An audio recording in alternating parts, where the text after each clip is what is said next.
नमस्कार। ABVP अर्थात अखिल भारतीय विद्यार्थी परिषद महाराष्ट्र की ओर से मैं सभी दर्शकों का, आत्मीय नागरिकों का मनःपूर्वक स्वागत करता हूं, आपको सादर प्रणाम करता हूं। 9 जुलाई 1949 में अखिल भारतीय विद्यार्थी परिषद की स्थापना हुई और गत 70 साल से परिषद सातत्यता और विश्वासार्हता के आधार पर अपना कार्य कर रही है और बढ़ रही है। मूलतः ये विद्यार्थी परिषद है, विद्यार्थियों का संगठन है, तो स्वाभाविक रूप से शिक्षा क्षेत्र में कार्य करने वाला ये संगठन है। ज्ञान, शील और एकता, इन 3 तत्वों के आधार पर गत 70 साल से विद्यार्थी परिषद आगे बढ़ रही है।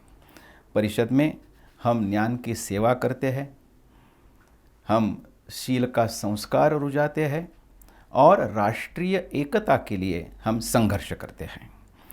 ज्ञान की सेवा करना के अनेक मार्ग उपलब्ध है। हम केवल विद्यार्थियों का ज्ञान, गुण, मार्क्स के आधार पर नहीं मापते। हाँ, गुण हो, मार्क्स हो या प्रतिशत हम बोलते हैं, परसेंटेज हो, ये अच्छे होने ही चाहिए, उसमें कुछ गुंजाइश नहीं है। लेकिन ज्ञान का परिप्रेक्ष्य इससे भी बड़ा है।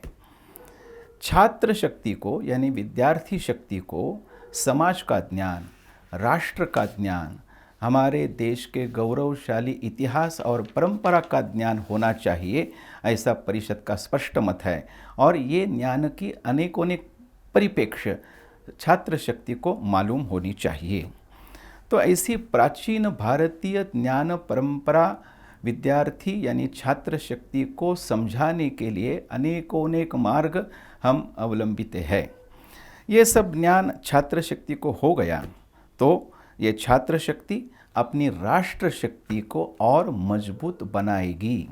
इसलिए विद्यार्थी परिषद में हम कहते हैं छात्र शक्ति राष्ट्र शक्ति। तो ऐसे ज्ञान के आधार पर हमारे राष्ट्र शक्ति को और मजबूत की बनाने के लिए हमने ज्ञान मंथन नामक एक ई-श्रृंखला ऑनलाइन द्वारा एक भारतीय ज्ञान परंपरा लोगों तक पहुँचाए, सामान्य लोगों तक, विशेषतः युवा वर्गों तक पहुँचे। इसीलिए इस ज्ञान मंथन ई-श्रृंखला का प्रयास हमने किया है। इस आभासी या ऑनलाइन माध्यम से हम भारत की प्राचीन ज्ञान परंपरा आपके सामने लाने का प्रयास कर रहे हैं। इसमें हमारे वेद, उपनिषद, पुराण, श्रुति, स्मृति, दर्शन शास्त्र दोनों आस्तिक और नास्तिक, महाभारत, रामायण जैसे हमारे महाकाव्य, इन सब की जानकारी, प्राथमिक जानकारी देने का प्रयास इस ज्ञान मंथन नामक ई-श्रृंखला के माध्यम से हम करने का प्रयत्न कर रहे हैं। विशेषतः युवा वर्ग और सभी नागरिक इसका आनंद ले, ऐसी विद्यार्थी परिषद की प्रामाणिक भूमिका है और इच्छा है। आपके आशीर्वाद और साहचर्य से विद्यार्थी परिषद विश्व का सबसे बड़ा विद्यार्थी संगठन, ऐसा हम कहते हैं। इसके पीछे आपका आशीर्वाद और आपका साहचर्य जरूर है। तो इस विद्यार्थी संगठन ने जो ये ज्ञान मंथन ई-श्रृंखला आयोजित की है, उस ई-श्रृंखला का आप आनंद लीजिए। हम भारतीय हैं, भारतीयत्व मानने वाले हैं, भारतीय ज्ञान परंपरा को भी हम मानते हैं। तो ऐसे भारत में, और भारत की अभी एक ऐसी छवि विश्व के सामने आ रही है कि भारत अभी विश्व गुरु तक जाएगा और विश्व गुरु बन सकता है। तो ऐसे विश्व गुरु का आधार क्या है? हम विश्व गुरु बनने की इच्छा तो जरूर व्यक्त करते हैं। आदरणीय पंतप्रधान नरेंद्र जी मोदी ने बार बार बोला है कि भारत विश्व गुरु, आत्मनिर्भर, ऐसे शब्दों का उल्लेख किया है। लेकिन इसका मूलभूत आधार क्या है? इसका मूलभूत आधार है स्वाभाविक रूप से हमारी भारतीय ज्ञान परंपरा। तो ऐसी भारतीय ज्ञान परंपरा आप लोगों तक पहुंचाने के लिए हम आपके सामने आए हैं। हाँ, माध्यम जरूर ऑनलाइन है, हमारी परंपरा ऑनलाइन नहीं है। हमारी परंपरा ई माध्यम से जुड़ना नहीं है। व्यक्तिगत संवाद और व्यक्तिगत संपर्क से ही हम आगे बढ़ते आ रहे हैं और आगे बढ़ेंगे। लेकिन अभी समय ऐसा है, अभी ई कम्युनिकेशन, डिजिटलाइजेशन ऐसा युग आया है, तो इसमें भी हमारी कुछ भूमिका हो, इसमें भी आपका कुछ योगदान हो और इस माध्यम से भारतीय ज्ञान परंपरा की जानकारी आपके सम्मुख रखे, इस उद्देश्य से हमने इस श्रृंखला का आयोजन किया है। चलो फिर एक बार एबीवीपी की ओर से सबका मैं स्वागत करता हूं। आपको मैं अब धन्यवाद देता हूं कि आपने इस ई श्रृंखला के माध्यम से होने वाले अनेक सत्र का आनंद आप लेंगे, आप वो लीजिए, ऐसी मैं आपसे विनती करता हूं। हम इस श्रृंखला में अनेक तज्ञ लोगों को विनती की और उन्होंने मान्य किया कि हम उनका ज्ञान इस ज्ञान सत्र में, इस ज्ञान मंथन में देंगे। तो ऐसे सभी वक्ताओं का भी मैं आभार व्यक्त करता हूं, उनको धन्यवाद देता हूं कि आपने आपकी ज्ञान की सेवा परिषद के लिए समर्पित की, क्योंकि ऐसे वक्ताओं के माध्यम से ही ये भारतीय प्राचीन ज्ञान परंपरा का ज्ञान आपके सम्मुख आएगा। हम तो केवल माध्यम हैं, हम तो केवल निमित्त मात्र हैं। आप सुनने वाले हैं, मैं आपको सुनने वाले भी नहीं समझता, क्योंकि आपके आधार पर ही, आपके सहयोग से ही भारत विश्वगुरु आगे बनेगा। क्योंकि ऐसा है, अभी नई राष्ट्रीय शिक्षा नीति, नई बोलना अच्छा नहीं है, लेकिन राष्ट्रीय शिक्षा नीति आई है। इस राष्ट्रीय शिक्षा नीति में भी आपको मालूम है कि भारतीय ज्ञान परंपरा का promotion of Indian what is called as education, भारतीय ज्ञान परंपरा का संवर्धन हो, ऐसा स्पष्ट उल्लेख इस राष्ट्रीय शिक्षा नीति में आया है। तो ऐसी ज्ञान परंपरा जो शिक्षा नीति का भी एक अविभाज्य भाग है, हमारे वेद, उपनिषद, पुराण, जैसे मैंने पहले बोला, इस सब की प्राथमिक जानकारी आपके सामने रखने का प्रयत्न हम ले रहे हैं, हम कर रहे हैं। मुझे विश्वास है ये प्रयत्न आपको अच्छा लगेगा और आपके आशीर्वाद और साहचर्य और सहकार्य से ही ये ज्ञान मंथन नामक ई श्रृंखला का जो हम प्रयोग कर रहे हैं, वो प्रयोग जरूर यशस्वी होगा। आप सब मिलकर, हम सब मिलकर, मैं कहूँगा, इस ज्ञान मंथन को यशस्वी करेंगे। और ये सुनने के बाद मुझे ज़रूर विश्वास है, समझो आगे 1 घंटा आप ये ज्ञान परंपरा में से विविध विषयों का आनंद लेंगे, तो 1 घंटे के बाद आपको ऐसा जरूर लगेगा कि हाँ, हम भारतीय हैं, भारतीयत्व मानते हैं और भारतीय ज्ञान परंपरा जरूर हमको विश्व गुरु तक ले जाएगी। इसका आधार ये सब विषय है, इसका आधार ये सब भारतीय ज्ञान परंपरा है। चलिए, अखिल भारतीय विद्यार्थी परिषद की ओर से आयोजित इस ज्ञान मंथन नामक ई श्रृंखला में आप शामिल होइए, आप इसका आनंद लीजिए, आप इसकी अनुभूति लीजिए और उसके बाद आपका मत हो, आपका जो भी मत हो, क्योंकि ये it's a social organisation, it's a student organisation, ये विद्यार्थी संगठन है, तो आपके जो मत है आप ज़रूर हमारे सामने रखिए, हमारे तक पहुंचाइए। आपका स्वागत है। फिर से एक बार विद्यार्थी परिषद की ओर से मैं आपका स्वागत करता हूं। और अखिल भारतीय विद्यार्थी परिषद महाराष्ट्र प्रांत ने ये जो प्रयोग किया है, ये जो प्रयास किया है भारतीय ज्ञान परंपरा समाज के सामने लाने का, इस प्रयोग को मैं शुभाशीर्वाद देता हूं और आप सभी को निवेदन करता हूं कि आप सभी इस ज्ञान परंपरा का आनंद लें और विद्यार्थी परिषद को सहकार्य करें। धन्यवाद। जय हिंद, वंदे मातरम। डॉक्टर श्रीनंद लक्ष्मण बापट, आपकी शिक्षा MA PhD संस्कृत तक हुई है। आप भंडारकर ओरिएंटल रिसर्च इंस्टीट्यूट में रजिस्ट्रार एवं क्यूरेटर के रूप में कार्यरत है। आप इस ज्ञान मंथन व्याख्यानमाला में दर्शन शास्त्र यह विषय रखने वाले हैं। धन्यवाद। और मेरा दर्शन शास्त्र पर जो मुझे कहना है, उसके प्रारंभ के पहले ही मैं अखिल भारतीय विद्यार्थी परिषद से अपना आभार व्यक्त करता हूं, क्योंकि इस विषय पर बात करने के अवसर तो प्राप्त होते हैं, लेकिन वो बात या तो मराठी में होती है या तो हिंदी में होती है। सॉरी, अंग्रेजी में होती है, लेकिन हिंदी में इस विषय पर बात करने का ये मेरा पहला अवसर है, और इस अवसर के लिए मैं आपका बहुत ही आभारी हूं। और दूसरी बात यह है कि मैं आपसे क्षमा प्रार्थी भी हूं, इसलिए कि मेरे कुछ कार्यक्रम के कारण ये सेशन 8 बजे जो शुरू होना था वो 9 बजे करना पड़ा है।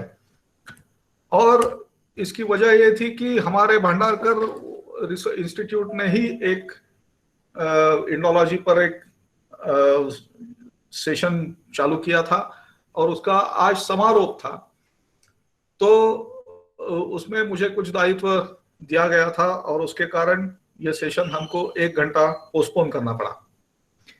तो मैं क्षमा प्रार्थी भी हूं और आभारी भी हूं। और अभी हम इस विषय की चर्चा शुरू करेंगे। मैं लगभग 1 घंटा बात करूंगा, और कल भी इस विषय पर मैंने बात करनी है 8 बजे, और परसों भी इस विषय पर बात करनी है 8 बजे ही। तो कुल मिलाकर 3 घंटों में दर्शन शास्त्र का परिचय आपसे कराने का दायित्व मुझे दिया गया है। जैसे आप स्क्रीन पर देख रहे हैं, तो यह है कि मराठी में खास करके फिलोसॉफी के लिए तत्व ज्ञान इस शब्द का प्रयोग किया जाता है। यह तत्व ज्ञान क्या है, यह फिलोसॉफी क्या है, यह हम कुछ देखेंगे। वैसे तो फिलो और सोफी ये 2 शब्द है जिनसे इकट्ठा करके यह फिलोसॉफी शब्द बनता है।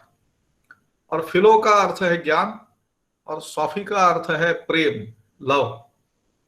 सो फिलोसॉफी यह ज्ञान के लिए प्रेम है, ज्ञान के प्रति प्रेम। अब कोई भी ये सोचेगा, और या सवाल पूछा भी जाता है कि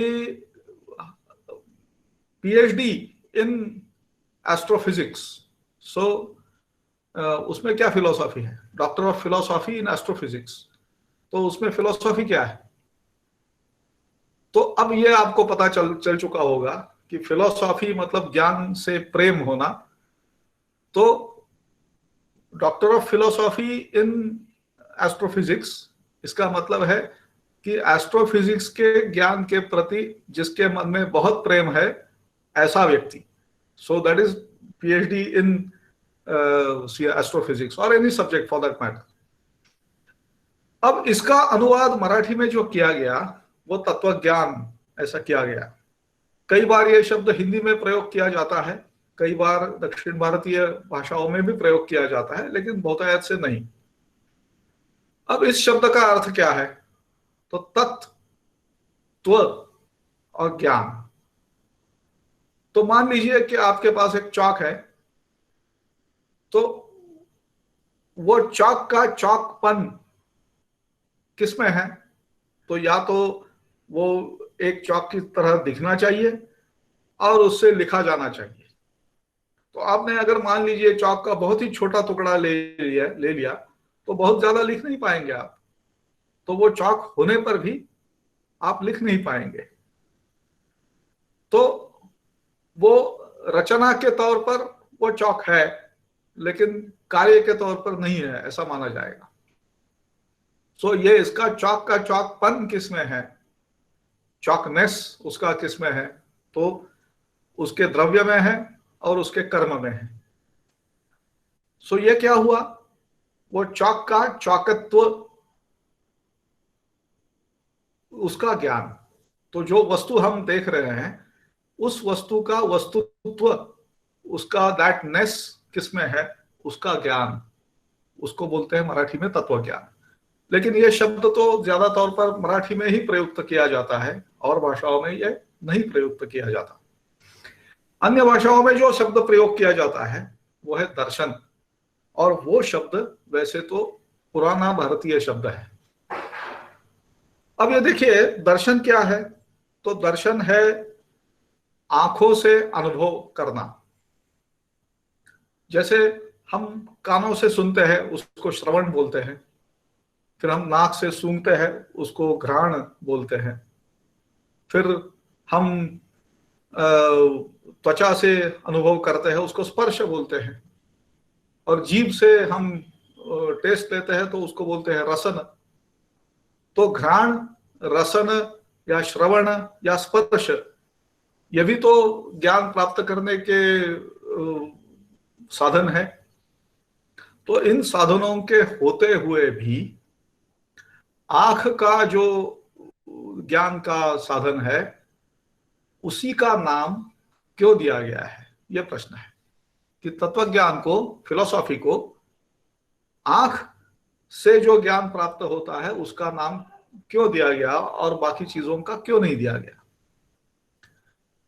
तो देखिए, दो तीन बातें उसमें है।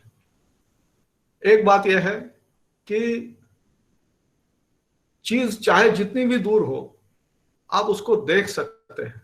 मतलब चांद बहुत दूर है, लेकिन हम उसको देख सकते हैं। लेकिन शब्द कितना दूर जाएगा, मर्यादा है उसकी। फिर किसी भी चीज की बू कितनी दूर जाएगी, उसकी मर्यादा है। और अगर स्पर्श किसी चीज को करना है तो आपको तो बिल्कुल उसको पकड़ना ही होगा, अन्यथा उसका ज्ञान नहीं हो पाएगा। या तो फिर अगर उसका रसन करना है, क्या स्वाद है वो देखना है, तो फिर तो आपको जीभ पर रखना ही पड़ेगा। तो दूर से वो कर नहीं पाएंगे आप। सो ऐसी मर्यादा है। लेकिन दर्शन में ऐसी कोई मर्यादा नहीं है। चाहे जितनी भी दूर वस्तु हो, वो आप देख सकते हैं। फिर और एक बात है कि आपको अगर किसी बू का अनुभव पहले से नहीं है और कहा जाए कि भाई ऐसी बू आ रही थी, तो आप उसका अच्छी तरह से संज्ञान नहीं कर पाएंगे। या ये कहा जाए कि कोई एक चीज है, उसका स्पर्श ऐसा है, तो आप उसका संज्ञान नहीं कर पाएंगे। या शब्द कैसा है, उसका वर्णन नहीं किया जा सकेगा। लेकिन जो आप आंख से देखते हैं, उसका वर्णन भी किया जाएगा, अच्छी तरह से, ज्यादा वर्णन किया जाएगा। और दूसरी बात यह है कि उसमें जो चीज बिल्कुल ही विद्यमान नहीं है, उसका भी आप दर्शन अपने मनश्चक्षु से कर सकते हैं। जो पारंपरिक उदाहरण इसके लिए दिया जाता है वो है खरगोश के सींग, शशशृंग। तो खरगोश के सींग तो होते नहीं है, लेकिन अगर कोई ये कहता है कि शशशृंग खरगोश का सींग या घोड़े का सींग, तो हम उसकी कल्पना कर सकते हैं। अब ये कल्पना करने में और कोई इंद्रिय काम नहीं करेगा, एक ही इंद्रिय काम करेगी, और वो है हमारी आंख। और आंखों से जो भी संवेदना अपने मन तक या बुद्धि तक पहुंचती है, वो संवेदना। सो उस सारी चीज के लिए दर्शन नाम है। और ये केवल भारतीय भाषाओं में है ऐसी बात नहीं है, अंग्रेजी में भी वही है। जैसे मान लीजिए कि कोई कभी पहले घटी हुई, कहीं दूर पर घटी हुई कोई घटना, वो कोई दूसरे को बता रहा है कि भाई वहां यहां ऐसे हुआ, फिर ये हुआ, फिर वो हुआ। और फिर वो बोलता है आई सी। तो ये जो दूसरा बोलता है आई सी, वैसे तो उसने कुछ भी देखा नहीं है, वो घटना कहीं पर घटी है, वो किसी पुराने जमाने में घटी है, फिर भी कहा जाता है आई सी। आई सी मतलब आई परसीव, मैं देख सकता हूं, मैं अनुभव कर सकता हूं, इसलिए दर्शन ये नाम दिया गया है। वैसे तो इंद्रिया 5 है, उनके अनुभव करने के 5 तरीके हैं। लेकिन अगर ज्यादा से ज्यादा ज्ञान, ज्यादा से ज्यादा स्मरण, ज्यादा से ज्यादा अनुमान लगाना, ये चीजें अगर किसी चीज एक चीज में है तो वो दर्शन में है। इसीलिए तत्व ज्ञान को, फिलॉसफी को, जो प्राचीन भारतीय पारंपरिक शब्द है, वो दर्शन ऐसा शब्द है।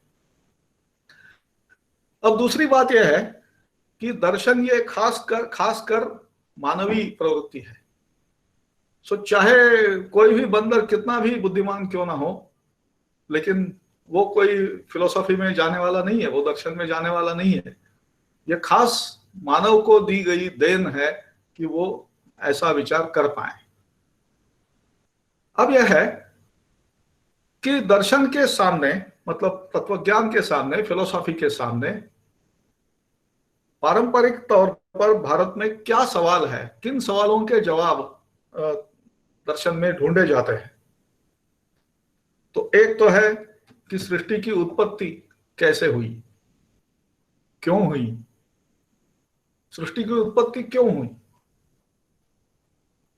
फिर दूसरी बात यह है कि वो कैसे चलती है, कैसे चलती है। तो मान लीजिए कि एक बहुत बड़ा सीधा साधा उत्तर यह है कि कणों के इकट्ठा आने से सृष्टि की उत्पत्ति हुई, अच्छी बात है, लेकिन वो कैसे चलती है। तो फिर उत्तर ये फिर आ जाएगा कि ठीक है, कणों पर चलती है, जो भी प्राणी है वो कुछ खाता है, वो वनस्पतियां खाता है, वनस्पतियां मिट्टी से कुछ उठाती है, फिर बस ये तो स्थिति, उसका ऑपरेशन वो कैसे चलता है उसकी बात हुई। फिर तीसरी बात जो मानव का खास एक सवाल है, जो भविष्य की ओर देखता है, तो सवाल यह होगा कि वो सृष्टि का लय कैसे होने वाला है, उसका डीजनरेशन, डिकम्पोजिशन, डीके, डिस्ट्रक्शन कैसे होने वाला है, या क्या यह पहले हो चुका है, क्या इस सृष्टि के पहले और एक सृष्टि थी, अगर थी तो वो कैसे चलती थी, अगर वो चलती थी तो उसका लय किस वजह से हुआ, और अगर उसका लय हुआ तो इस सृष्टि का उदय कैसे हुआ, और आगे क्या होने वाला है। तो ये जो प्रश्न है ये चक्र नैमिक क्रमेण आएंगे, तो साइक्लिकल क्वेश्चंस। फिर चौथा प्रश्न यह है कि क्या ये सब जो चक्र चल रहा है, सृष्टि की उत्पत्ति का, उसकी स्थिति का और लय का, तो क्या इस चक्र के पीछे कोई तत्व है, क्या ये किसी विशिष्ट प्रणाली से चल रहा है, क्या इसमें किसी का कुछ उद्देश्य है, या ऐसे ही चल रहा है, जिसको संस्कृत में यदृच्छा कहते हैं। तो जैसे चल रहा है वैसे चल रहा है, क्या ये ऐसा है, या उसके पीछे कोई एक तत्व है, किसी की इच्छा है। माने क्या ईश्वर है, क्या ईश्वर है, और अगर ईश्वर है तो क्या वो करता है, क्या वो धरता है, क्या वो हरता है, या फिर क्या वो केवल साक्षी है, या कुछ भी नहीं है।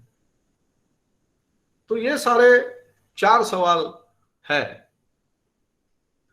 फिर 5वां सवाल यह होता है कि ठीक है, मैंने पता कर लिया कि सृष्टि का उदय कैसे हुआ, वो कैसे चली, वो कहाँ, उसका लय होने वाला है, कैसे होने वाला है, ईश्वर है नहीं है, जो भी मेरे विचारों के अनुसार मैंने इन 4 सवालों का ज्ञान तो प्राप्त कर लिया।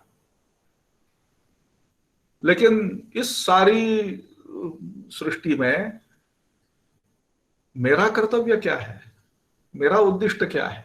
तो मेरा मतलब व्यक्तिशः मेरा क्या है, फिर मेरे परिवार क्या है, फिर मेरे इर्द गिर्द होने वाले लोगों का क्या है, पूरे समाज का क्या है, पूरे मानव जाति का क्या है, क्या होना चाहिए। क्या वो उद्दिष्ट सिर्फ अच्छी तरह से जीना और सुख से मृत्यु को प्राप्त होना, यह होना चाहिए। क्या वो एक बार जीने के बाद उस पुण्य से कुछ अच्छी चीजें स्वर्ग में या इधर उधर करके फिर से वापस आने में, और फिर से अच्छी चीजें पृथ्वी पर करके फिर स्वर्ग जाने से, क्या यह हमारा उद्दिष्ट है, क्या हम उस चक्र में चलते रहेंगे। तो इस चक्र को बोलते हैं संसार, इसका नाम है संसार, कि हम पृथ्वी पर अच्छे कर्म करें, फिर अच्छे कर्मों के बल पर स्वर्ग जाए, और स्वर्ग में अच्छे सुखों का अनुभव लें, और फिर से वापस वो क्रेडिट खत्म होने के बाद फिर से पृथ्वी पर वापस आए और फिर से अच्छे कर्म करें। या तो हम यहाँ बुरे कर्म करें और फिर नरक में जाएं, वहां जो भी भोगना है उसको भोग कर फिर से वापस आ जाए। तो ये तो संसार चक्र हो गया। तो क्या इस संसार चक्र में घूमते रहना है, क्या यह हमारा उद्दिष्ट है, क्या यह हमारा लक्ष्य है, या इस सबसे परे जाना। सो ना पृथ्वी, ना स्वर्ग, ना नरक, ना कोई और झंझट, और फिर मोक्ष प्राप्ति, निर्वाण प्राप्ति, क्या यह हमारा उद्दिष्ट होना चाहिए। क्या यह लक्ष्य होना चाहिए? तो ये 5 सवाल हो गए। और छठा सवाल सबसे महत्वपूर्ण है कि क्या ये मुझे जो पता चल रहा है वही सही है या और भी कुछ होगा? तो वास्तविकता क्या है? जो मुझे अभी दिख रहा है वही वास्तविक है या उसके परे और भी कुछ वास्तविक है, या ये तो वास्तविक है ही नहीं, ये केवल आभास है और वास्तविक कुछ और ही है? मैं एक उदाहरण देना चाहता हूं। जैसे दुनिया में ये सामान्य नियम है, हम पालते हैं नहीं पालते दूसरी बात है, कि अगर लाल सिग्नल है तो रुकना चाहिए, हरा सिग्नल है तो जाना चाहिए। तो फिर लाल सिग्नल दिखने पर बहुतायत से लोग रुक जाते हैं, या सभी रुकते हैं या रुकना चाहिए, और हरा सिग्नल दिखने पर निकलना चाहिए। तो क्या लाल सिग्नल, चूंकि वो 99% या उससे ज्यादा लोगों को लाल दिख रहा है इसलिए वो लाल है? क्या हरा सिग्नल 99% से ज्यादा लोगों को हरा दिख रहा है इसलिए वो हरा है? Is it something that is to be decided by majority, और the reality is something different? So सवाल यह है कि क्या बहुतायत से लोगों को दिख रहा है कि वो लाल है, क्या वो असल में लाल है? कोई अगर वस्तुनिष्ठ दृष्टि से देखेगा, व्यक्तिनिष्ठ दृष्टि से नहीं, व्यक्तिनिष्ठ दृष्टि से देखेगा तो इसको लाल दिखाई दे रहा है, उसको लाल दिखाई दे रहा है, उसको लाल दिखाई दे रहा है, उसको लाल दिखाई दे रहा है, हो गए। व्यक्तिनिष्ठ दृष्टि से नहीं, वस्तुनिष्ठ दृष्टि से देखा जाए तो क्या लाल रंग लाल है अपने आप में? क्या हरा रंग अपने आप में हरा है? और फिर कोई ये कहेगा कि भाई उसके अनुमान के लिए तो मशीनें हैं, कलरीमीटर्स है, उनका इस्तेमाल करो। लेकिन कलरीमीटर्स भी तो आखिरकार देखने वाला आदमी ही होगा, मनुष्य ही होगा कोई। सो फिर उसकी दृष्टि पर निर्भर होना पड़ेगा हमको। तो मतलब जो हमें दिख रहा है क्या वो असल में वैसा है या कुछ और है, या ये है ही नहीं और दूसरा ही कुछ है? तो ये 6 सवाल होते हैं: उत्पत्ति, स्थिति, लय, ईश्वर का अस्तित्व, फिर मानव का लक्ष्य, और ज्ञान मीमांसा। तो ये 6 चीजें ऐसी है कि जिनका उत्तर कोई भी चाहे दर्शन की शाखा हो उसने देना चाहिए। अगर वो उत्तर ये दे पाए, जो भी उत्तर हो वो बात अलग है, लेकिन अगर ये उत्तर वो दे सकते हैं, इन सवालों के उत्तर वो दे सकते हैं, तो उनको दर्शन माना जाता है। अब और एक बात है कि आपने ये शब्द सुने होंगे कि कुछ दर्शन ऐसे हैं कि जो आस्तिक माने जाते हैं, ऑर्थोडॉक्स माने जाते हैं। ये ऑर्थोडॉक्स शब्द बड़ा एक अजीब शब्द है और बिल्कुल ही गलत चीजों के लिए इस्तेमाल होता है।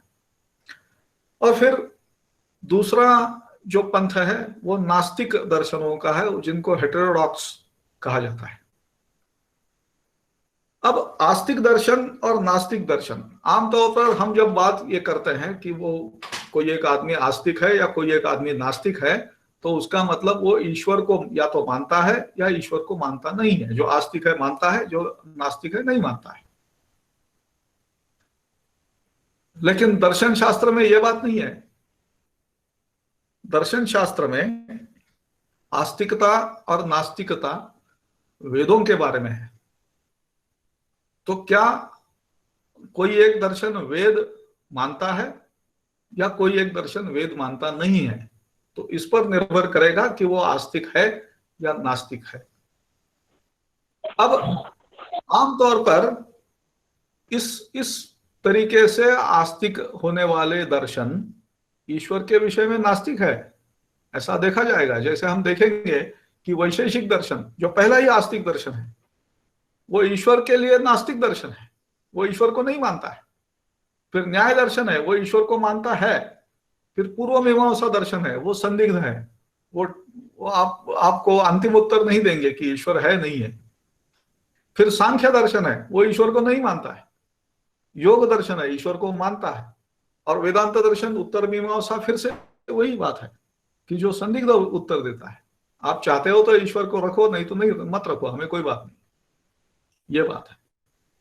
सो वैशेषिक सांख्य, ये दो दो आस्तिक दर्शन जो वेद को मानते हैं वो ईश्वर को नहीं मानते। न्याय और योग ये दर्शन वेद को भी मानते हैं और ईश्वर को भी मानते हैं। और पूर्व मीमांसा और उत्तर मीमांसा ये वेद को मानते हैं लेकिन ईश्वर के विषय में वे संदिग्धता रखते हैं। और ये जो नीचे तीन दिए गए हैं नास्तिक दर्शन, इनमें से चार्वाक दर्शन जो है वो ईश्वर को मानता नहीं, वेद को भी मानता नहीं। बौद्ध जो दर्शन है वो वेद का तो मानता नहीं, ईश्वर के बारे में संदिग्धता रखता है। और जैन दर्शन जो है वो वेद को मानता नहीं है और ईश्वर के बारे में वो कहता है कि ईश्वर है तो साक्षीभूत है ज्यादा से ज्यादा, और कुछ भी नहीं है, और उसका वैसे तो कोई उपयोग नहीं। सो ये एक बड़ा ही महत्वपूर्ण विचार है। सो परंपरा के बारे में ये बातें आपको कभी नहीं बताई जाती बाहर, कि जरूरी नहीं है कि आप ईश्वर को नहीं मानते हैं तो कोई आप विदेशी विचार ही लेकर आए, ऐसी जरूरी नहीं है। भारतीय परंपरा में वेदों को मानने वाले भी कई दर्शन ऐसे हैं कि जो ईश्वर को मानते नहीं है, और फिर जो वेद को मानते नहीं ऐसे भी दर्शन हैं कि जो वेद को भी मानते नहीं और ईश्वर को भी मानते नहीं, लेकिन फिर भी वो भारतीय दर्शन है, उनका अध्ययन किया जाता है, वो भारतीय परंपरा से परे है ऐसा कोई मानता नहीं। अब और एक बात है, देखिए कि विजयनगर साम्राज्य जो था, जो ईस्वी सन 1336 में जिसकी स्थापना हुई, हरिहर राय और बक्कर राय ऐसे दो राजा थे, भाई थे, उन्होंने की। तो उनके जो गुरु थे विद्यारण्य स्वामी, और इस विजयनगर साम्राज्य में एक तो थे सायणाचार्य जो मंत्री थे, सायणाचार्य, और सायणाचार्य के पास एक अच्छी टीम थी जिसने वेदों पर बहुत अच्छी टीका, कमेंट्री लिखी, भाष्य लिखा। और जैसे सायणाचार्य थे वैसे ही विजयनगर साम्राज्य में एक माधवाचार्य थे कि जिन्होंने सारे दर्शनों का संग्रह कर दिया, सर्वदर्शन संग्रह। और इस सर्वदर्शन संग्रह में आप देखेंगे कि लगभग 25 दर्शन उसमें हैं। तो उसमें आस्तिक दर्शन भी है, नास्तिक दर्शन भी है, और उन दर्शनों की रचना या उन दर्शनों की वकालत माधवाचार्य ने ऐसी की है हर एक दर्शन की, कि जब आप वो दर्शन पढ़ते हैं तो आपको लगेगा कि माधवाचार्य उस दर्शन के हैं। तो अगर आप चार्वाक देखते हैं तो आपको लगेगा कि नहीं, माधवाचार्य तो चार्वाक होने चाहिए। आप बौद्ध देखते हैं तो आपको लगेगा कि माधवाचार्य तो बौद्ध है। आप वेदांत देखते हैं तो आपको लगेगा माधवाचार्य तो वेदांती होने चाहिए। सो उस दर्शन के विचार से पूरी तरह से समरस होकर माधवाचार्य ने ये रचना की है। और देखिए ये सारे दर्शन जो है भारतीय दर्शन है, ये यहीं पर उनकी पैदा हुए हैं, यहीं पर फले फूले हैं। और इतनी तो हमारे विचार में इतना तो मतलब लोकतांत्रिक विचार हमारे दर्शनों में बहुत बड़े पैमाने पर था। तो दर्शनों में वाद विवाद चलते थे, संवाद चलता था, और उससे तत्वबोध होता है, ऐसी मान्यता थी। अब देखिए मैं दो उदाहरण यहां प्रस्तुत करना चाहता हूं। एक तो उदाहरण है शंकराचार्य जी का, आद्य शंकराचार्य का। उनका विवाद हुआ था, एक मीमांसक थे, शंकराचार्य तो वेदांती थे, उत्तर मीमांसक थे, लेकिन उनका जो विवाद हुआ था तो मंडन मिश्र नाम के एक पूर्व मीमांसक थे, तो उनसे ये विवाद उनका चला। और उसमें अंपायर कौन थी? अंपायर थी मंडन मिश्र की पत्नी। लेकिन जब निर्णय देने का समय आ गया तो उन्होंने कहा कि नहीं, शंकराचार्य तो आपसे श्रेष्ठ है और उनका दर्शन भी मुझे लगता है कि उसका प्रतिपादन उन्होंने अच्छी तरह से किया है। और फिर मंडन मिश्र शंकराचार्य के शिष्य बन गए। तो ये परंपरा है। तो अपने विरोधी की पत्नी भी जज हो और वो अपने लिए या अपने पक्ष में निर्णय देती हो, ऐसी उदार और उदात्त परंपरा है। और फिर वो आदमी अपना शिष्य बनता हो, ये परंपरा है। और ऐसा नहीं है कि मंडन मिश्र की पत्नी ने शंकराचार्य को कभी रोका नहीं है या कभी टोका नहीं है, नहीं। उस विवाद का पूरा ब्यौरा उपस्थित है और उसमें आपको ये मिलेगा कि उस ज्ञानी स्त्री ने शंकराचार्य जी से भी बहुत सवाल किए हैं कि आप ये क्यों कह रहे हैं, ये क्या है, वो क्या है। और इनसे भी किया है, मंडन मिश्र से भी किया है। तो ये हमारी परंपरा है। और एक दूसरी बात है कि लोकतंत्र अगर सीखना है तो भारतीय दर्शनों से सीखो। अब आप वहां देख रहे हैं आस्तिक दर्शनों की संख्या है 6, वैशेषिक, न्याय, पूर्व मीमांसा, सांख्य, योग और वेदांत मतलब उत्तर मीमांसा। और नीचे आप जो देखते हैं तो नास्तिक दर्शनों की संख्या तो है 3। ऑफ कोर्स ये महत्वपूर्ण जो दर्शन है इनकी ये संख्या है। तो आस्तिक दर्शन है 6 और नास्तिक दर्शन है 3। अब आपने अगर किसी वाद सभा का ये देखा होगा कैसे चलता है, तो एक पक्ष का एक वक्ता बोलता है, फिर दूसरे पक्ष का एक वक्ता बोलता है, फिर इस पक्ष का और एक वक्ता बोलता है, फिर इनका और एक बोलता है, फिर ये ऐसे चलता है। तो मान लीजिए कि वैशेषिक दर्शन के प्रवक्ता ने अपनी बात रख दी और फिर चार्वाक दर्शन के प्रवक्ता ने अपनी बात रख दी, फिर न्याय दर्शन के प्रवक्ता ने अपनी बात रखी, फिर बौद्ध दर्शन का प्रवक्ता है वो बोला, फिर मान लीजिए पूर्व मीमांसा वाला बोला, और फिर जैन ने अपनी बात रख दी। फिर ये जो 3 दर्शन बचेंगे, सांख्य, योग और वेदांत मतलब उत्तर मीमांसा, तो उनके प्रतिपादन के खंडन के लिए यहां नास्तिक दर्शनों में कोई बचेगा ही नहीं। तो ये संख्या तो ज्यादा हो गई, ये 6 हो गए और ये 3 हो गए। तो इस समस्या का समाधान परंपरा ने ऐसे ढूंढा है कि उन्होंने बौद्ध दर्शन को 4 दर्शनों में बांटा: सौत्रांतिक, माध्यमिक, वैभाषिक और योगाचार। फिर आस्तिक दर्शनों में 6 बन गए और नास्तिक दर्शनों में भी 6 बन गए। तो वैशेषिक, न्याय, पूर्व मीमांसा, सांख्य, योग और वेदांत ये 6 हो गए। और चार्वाक, सौत्रांतिक, माध्यमिक, वैभाषिक, योगाचार और जैन ये भी 6 हो गए। सो ये तो दार्शनिक लोकतंत्र हो गया। सो ये हमारी परंपरा है और इसको समझना बहुत ही महत्वपूर्ण और हमारी परंपरा में वृद्धि करने वाली बात है। अब हम थोड़ा चार्वाक दर्शन की ओर देखेंगे। चार्वाक दर्शन की विशेषता यह है कि चार्वाक दर्शन का कोई भी प्रमाणित मान्यता प्राप्त ग्रंथ नहीं है, अभी उपलब्ध नहीं है।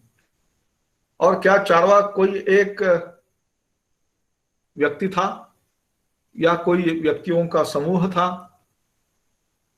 या क्या वो परंपरा थी गुरु शिष्यों की, या क्या था, कुछ भी पता नहीं चलता।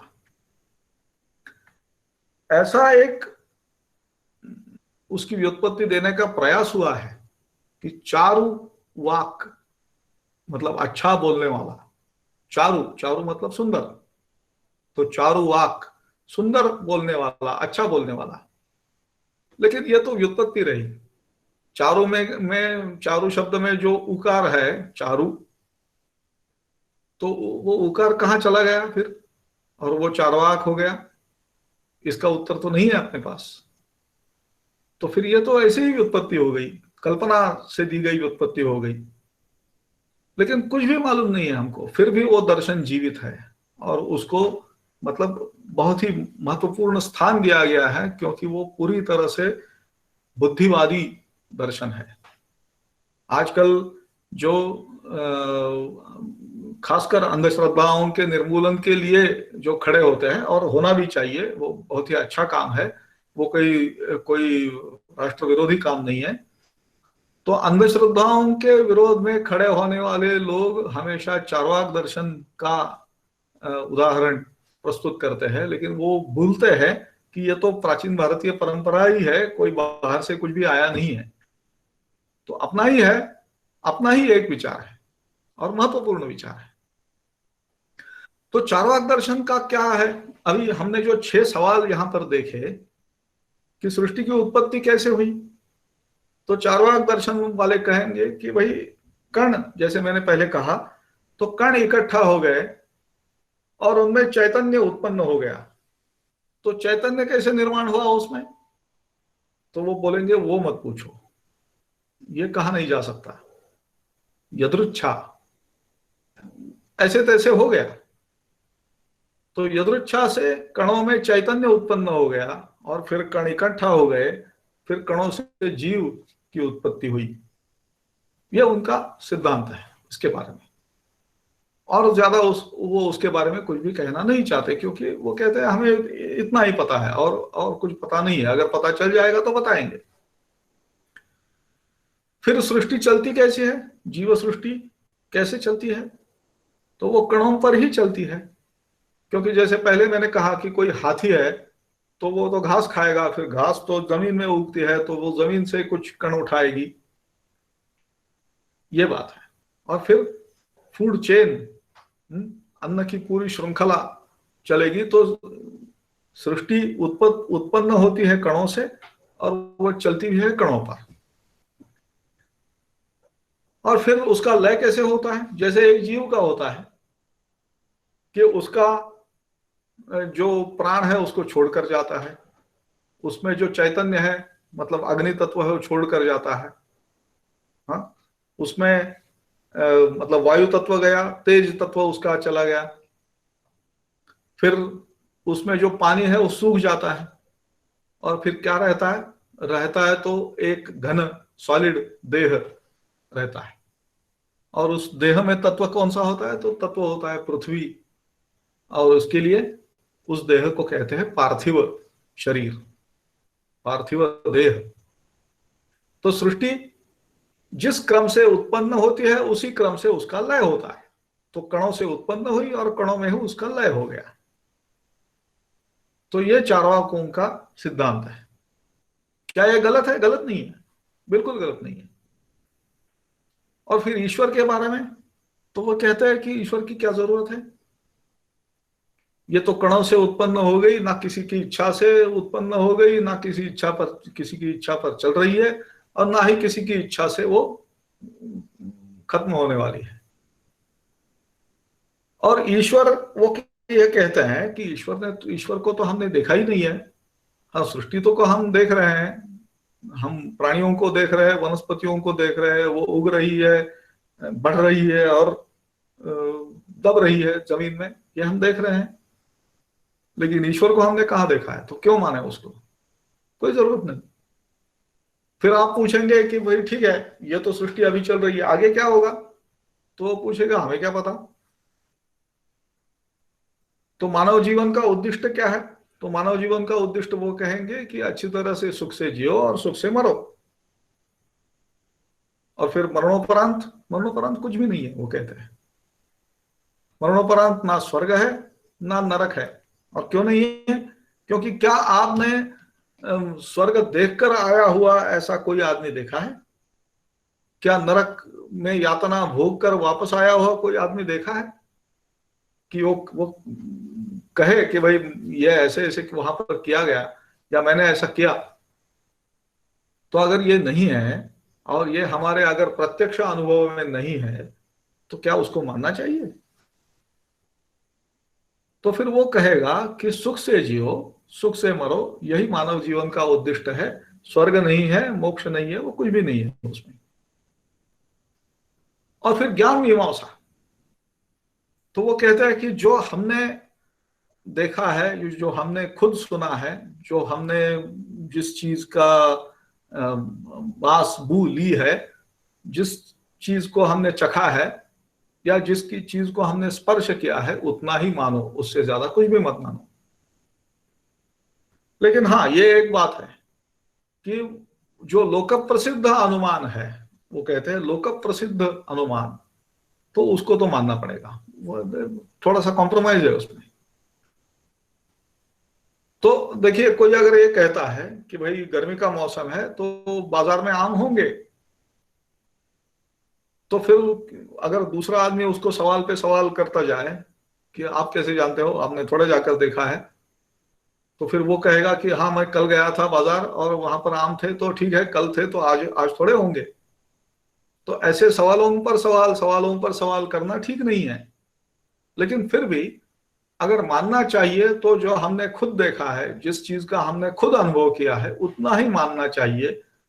ज्यादा से ज्यादा आप लोक प्रसिद्ध अनुमान को देख सकते हैं या उस पर बोल सकते हैं। लेकिन एक दूसरी भी बात है कि अगर कोई एक पिता अपने पुत्र को ये कहे कि भाई नदी के किनारे आम के पेड़ है तो जाओ जरा 4 आम तोड़ के ले आओ, और वो बच्चा अगर सवाल पूछता है कि क्या ये जरूरी है कि आम के पेड़ पर आम होंगे, तो पिता कहेगा कि हाँ कल तो थे, तो ठीक है कल थे तो आज थोड़े होंगे, और ये जरूरी है कि मैं उसको लाऊं। तो ऐसे अगर वो सवाल के ऊपर सवाल करता जाएगा तो पूरा लोक व्यवहार बंद हो जाएगा। तो चारवाक ये तो नहीं चाहते, चारवाक ये चाहते हैं कि सृष्टि चले। तो इसलिए उत्पत्ति के बारे में उनका कणों का विचार है, स्थिति के बारे में कणों का विचार है, लय के बारे में कणों का विचार है। ईश्वर के विषय में वो कहता है कि ईश्वर की जरूरत नहीं है। फिर मानव जीवन का उद्देश्य क्या होना चाहिए, तो सुख से जियो सुख से मरो, और ज्ञान मीमांसा सिर्फ जो हमने खुद अनुभव किया है उसी को मानो। तो यह है चारवाक दर्शन की विशेषता। अब माधवाचार्य ने उसको बहुत ही अच्छी तरह से लिखा है, और आपने ये श्लोक तो आपने सुने होंगे कि जब तक जीते हो सुख से जियो। क्यों? क्योंकि मृत्यु को जो दिखाई ना दे ऐसा कोई भी नहीं है, नास्ति मृत्योर अगोचरा। और एक बार भस्म हो जाए तो फिर से वापस कैसे आओगे? तो अच्छा है कि अभी सुख से जियो। फिर जो भी सारे कर्तव्य कर्म जो भी है, पूजा विधि वगैरह इत्यादि जो भी सब कुछ है, तो वो तो निरर्थक है, उसका उसमें कोई मतलब नहीं है। अब ये इतना तो ठीक है, लेकिन चारवाक फिर बाद में अपने आवेश में फिर वेदों की निंदा भी करते हैं कि अग्निहोत्र, 3 वेद, त्रिदंड मतलब संन्यास का एक प्रकार है, फिर भस्म लगाना इत्यादि इत्यादि, ये सारी बातें तो जिनके पास बुद्धि नहीं है और जिनके पास पराक्रम भी नहीं है, ऐसे लोगों के लिए निर्माण किया हुआ एक धंधा है। बुद्धि पौरुष हीना नाम जीविका धातु निर्मिता, ऐसा वो कहते हैं। फिर उनके कुछ सवाल तो विचार करने योग्य है, लेकिन वो ये कहते हैं कि भाई आप यज्ञ कर रहे हो, अनुष्ठान कर रहे हो, और उसमें बलि चढ़ा रहे हो, तो बलि किसकी चढ़ा रहे हो? बलि चढ़ा रहे हो बकरे की। तो अगर और फिर ये कहा जाता है कि वो जो बकरा है वो उसी समय स्वर्ग को पहुंचता है।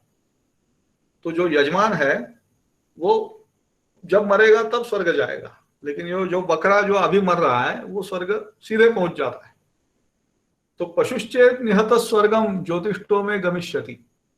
ज्योतिष्टोम यज्ञ में जिसकी बलि चढ़ा दी गई है, ऐसा पशु मतलब बकरा अगर तभी स्वर्ग पहुंच जाए, तो यजमान अपने पिता की बलि क्यों नहीं देता? तो पिता स्वर्ग पहुंच जाएगा। ऐसा ये सवाल देखिए, ये this is a very bold question. ठीक है। फिर और एक सवाल वो पूछते हैं कि अगर हम यहाँ पानी देते हैं और वो स्वर्ग तक पहुंच जाता है, तर्पण में पानी दिया जाता है और वो स्वर्ग तक अगर पहुंच जाता है, तो मान लीजिए कि आप धरातल पर खड़े हैं, भूमि पर खड़े हैं, और दूसरी मंजिल से कोई आपको पानी मांगता है, तो यहीं पर पानी डाल दो, तो पहुंच जाएगा, क्योंकि आपने दिया हुआ पानी अगर स्वर्ग को पहुंचता है तो दूसरी मंजिल तक तो पहुंच जाना ही चाहिए। प्रासादस्य उपरि स्थानाम अत्र कस्मान् न दीयते, स्वर्ग स्थिता यदि यदा तृप्तिम गच्छेयुः। अगर स्वर्ग में जो व्यक्ति है तो वो अगर पहुंचते हैं, पानी उन तक पहुंचता है, तो मतलब इमारत की छत पर खड़े हुए आदमी के तक आपका पानी क्यों नहीं पहुंचेगा? जरूर पहुंचेगा, यही दे दो। अब यह है कि हर परंपरा में कुछ गूढ़ लिखित तो कुछ चीजें होती है, तो वो उनको छोड़ देना चाहिए। ऐसे उसी पर उंगली उठाकर देखना अच्छा नहीं है, लेकिन वो ये करते हैं कि ऋग्वेद में एक मंत्र है, शृण्येव जर्भरी तुरफरी तू नैतोषेव तुरफरी परफरी का इत्यादि इत्यादि। कुछ पता नहीं चलता क्या अर्थ है, लेकिन है और लगभग 5000 साल से चलते आ रहा है। लेकिन फिर चारवाक उस पर उंगली रखते हैं, वो कहते हैं कि भाई ये जरभरी तुरफरी आप जो भी बोलते हैं, ये क्या पंडितों का भाषण है? और अगर ये पंडितों का भाषण है तो वेद तो ऐसे ही पंडितों ने लिखे हैं। अब क्या है समस्या इसमें यह है कि दर्शन बड़ा आकर्षक है, बहुत ही आकर्षक है, लेकिन मानव जीवन की समस्याओं को सुलझाने के लिए उसका बहुत ज्यादा कोई उपयोग नहीं है। क्योंकि यह है कि मानव के जीवन में अनिश्चितता और अगतिकता, इनसिक्योरिटी और अगतिकता, हेल्पलेसनेस, ये इतने भरे पड़े हैं कि उसको कुछ सहारा चाहिए, और वो सहारा देने के लिए चारवाक दर्शन कभी खड़ा नहीं रहता। क्योंकि वो अगर ये कहेगा, कोई मान लीजिए कि एक कहावत है इंग्लिश में, no philosopher can bear a toothache patient. तो अगर मान लीजिए कि किसी का एक दांत वो बड़ा ही वेदना दे रहा है, और वो किसी दार्शनिक से पूछे कि भाई देखिए मेरा दांत कितना दुख रहा है, और वो दार्शनिक अगर ये बोले कि भाई दांत तो कणों का बना हुआ है, तो वो तो उसमें कुछ कण अटक गए हैं, फिर उसमें कुछ यादृच्छिक कुछ हो गया है, उसमें चैतन्य पैदा हो गया है, और फिर वो तो दांत तो कणों में वापस मिलने वाला है, मिट्टी में मिलने वाला है। तो अगर ये उत्तर कोई अच्छा उत्तर नहीं है उसके लिए, फिर तो वो जिसका दांत दुख रहा है वो तो और भी चिढ़ जाएगा और भी कुछ करेगा। सो चारवाकों की समस्या यह है, दर्शन बड़ा आकर्षक है, लेकिन इतना बुद्धिवादी होना सामान्य व्यक्ति के लिए असंभव है, और इसलिए चारवाक दर्शन उतना फल नहीं देता जितना वैसे तो उसने देना चाहिए। लेकिन एक बात है कि चारवाकों का अपना कोई भी ग्रंथ ना भी हो, चारवाकों का कोई भी दार्शनिक हमें वस्तुतः मालूम वो ज्ञात नहीं है, वो कब हुआ कुछ भी ज्ञात नहीं है, लेकिन चारवाक विचार जो है, या चारवाक विचार जैसा विचार जो है, वो लगभग ईसा पूर्व 8वीं सदी से या उससे भी पहले भारतीय दर्शन में उसका समावेश हुआ था, और वो यहां पर चलते आ रहा है। तो हमेशा दार्शनिक वाद विवाद में चारवाकों की एक जगह बनाकर किसी को उस विचार को प्रस्तुत करने के लिए खास तौर पर मतलब रखकर दार्शनिक परंपरा आगे चलती है। सो चाहे उस सभा में कोई चारवाक ना भी हो, लेकिन किसी को बोला जाता है कि नहीं तुम चारवाक विचार प्रस्तुत करो, और अपेक्षा ये की जाती है कि वो चारवाक विचार ये मानकर प्रस्तुत करे कि मैं चारवाक हूं अपने तौर पर। सो जो माधवाचार्य ने किया है कि उन्होंने जिस दर्शन की वकालत की है, जिस दर्शन के बारे में उन्होंने बोला है, तो हमको लगता है कि वो उस दर्शन के हैं। जब वो चारवाक के बारे में बोलते हैं तो हमें लगता है कि वो चारवाक है, जब वो बौद्धों के बारे में बोलेंगे तो लगेगा कि बौद्ध है, जब वेदांत के बारे में बोलेंगे तो लगेगा कि वेदांती है। तो ये भारतीय दर्शन की परंपरा है और बड़ी ही बुद्धिवादी अच्छी परंपरा है। अब चार्वाक दर्शन तो हमने थोड़ा सा देख लिया, आगे वाले जो दर्शन है उसको देखने के पहले हमें और एक बात यहां पर रखनी होगी, और ये वो बात क्या है, तो ये जो दार्शनिक परंपरा भारत में शुरू हुई तो वो तो लगभग ऋग्वेद से चालू हुई है। और आप ये देखेंगे कि इस दार्शनिक परंपरा में जो ऋग्वेद का जो सूक्त है, ना सदासी नो सदासी तदानी नासी रजो नो व्योमा परोयत किमा वरीवह कुहकस्य शर्मन नंबह किमासीत गहनम गभीरम। सो इस ऋचा को तो भारत एक खोज मालिका ने बड़ा लोकप्रिय बना दिया। जो हम जानते हैं सृष्टि के पहले सत नहीं था, असत भी नहीं। आपने उसका विचार किया है कि नहीं मालूम नहीं मुझे, लेकिन वो बड़ा ही विचारणीय है कि सत भी नहीं था, असत भी नहीं था, अंतरिक्ष भी नहीं, आकाश भी नहीं, और हम विचार करते हैं कि हम क्या करें क्या करें क्या करें, और कस्मै देवाय हविषा विधेम, तो ऐसे किस देवता की उपासना करें हम हवि देकर। तो यह ऋग्वेद के विचार है। फिर भारतीय धर्म और दर्शन में एक समय ऐसा आ गया कि जिस समय में बड़े पैमाने पर यज्ञ और कर्मकांड उसका प्रभाव बढ़ता गया, और फिर उस कर्मकांड से जो दूर जाना चाहते थे और सामान्य जीवन या तो बिताना चाहते थे या तो जो संन्यास लेकर तपस्या करके अपने तौर पर अपने चिंतन से ध्यान से ज्ञान प्राप्ति करना चाहते थे, सो ऐसे पंथोपंथ बन गए। और इन पंथोपंथों के आपस में जो भी मिलाव हुए या जो भी टकराव हुए, बौद्धिक टकराव, तो उनसे दर्शनों की परंपरा आगे चली। सो चार्वाक दर्शन तो लगभग ईसा पूर्व 8वीं सदी से तो दिखाई पड़ता ही पड़ता है। फिर जैन दर्शन आ गया, वो ईसा पूर्व 6ठी सदी में आ गया। बौद्ध दर्शन आ गया, वो भी ईसा पूर्व 6ठी 5वीं सदी में आ गया, क्योंकि महात्मा बुद्ध जो थे वो महावीर से लगभग 30 साल छोटे थे उम्र में, तो वो आ गया। और फिर दूसरी भी एक परंपरा आ गई कि जो वैशेषिक दर्शन, जैसा मैंने आपसे कहा कि जो वेदों को तो मानते थे लेकिन ईश्वर को मानते नहीं थे, और हर चीज को वो क्लासिफाई करना चाहते थे, उसका विश्लेषण करना चाहते थे। तो ऐसी एक परंपरा आ गई। और फिर दूसरी एक परंपरा आ गई कि जो सत्व, रजस और तमस इन गुणों पर चलती थी, जो सृष्टि को तत्वों में बांटना चाहती थी, कणों में बांटना नहीं चाहती थी, तत्वों में बांटना चाहती थी। और यह परंपरा आ गई सांख्य दर्शन की। फिर हम ये देखते हैं कि आज इस शब्द का बड़ा प्रचार है योग का, और खुशी की बात यह है कि आजकल लोग उसको योग ही कहते हैं, योगा नहीं कहते हैं। तो योग की परंपरा कितनी पुरानी है? योग की परंपरा लगभग 4000 साल तो पुरानी होनी ही चाहिए। तो वो योग की परंपरा, उसकी निर्मित हो गई।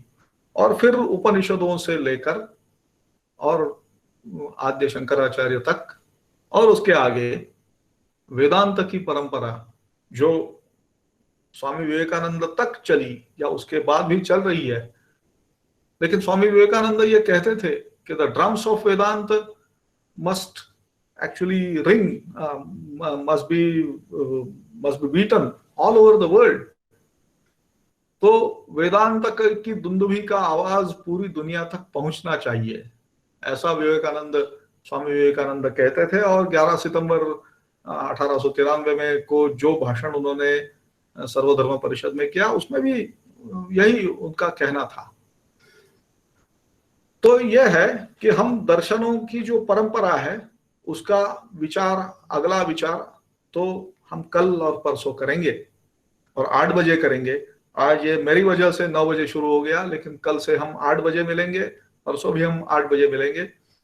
तो ये विचार तो हम करेंगे, लेकिन इन सब में अगर याद रखना है तो वो एकात्मता मंत्र ही याद रखना है कि चाहे जिस भी मार्ग से जो भी दार्शनिक जो भी चीज कहे, लेकिन फिर भी वो भारतीय दर्शन का एक भाग है और उसको जो कहना है वो असल में सारे प्रवाह जो है एक ही दिशा में जाते हैं। तो इसी के साथ मैं अभी मेरा जो कहना है उसको समाप्ति उसकी करता हूं और कल आपसे मिलने की आशा करता हूं। धन्यवाद।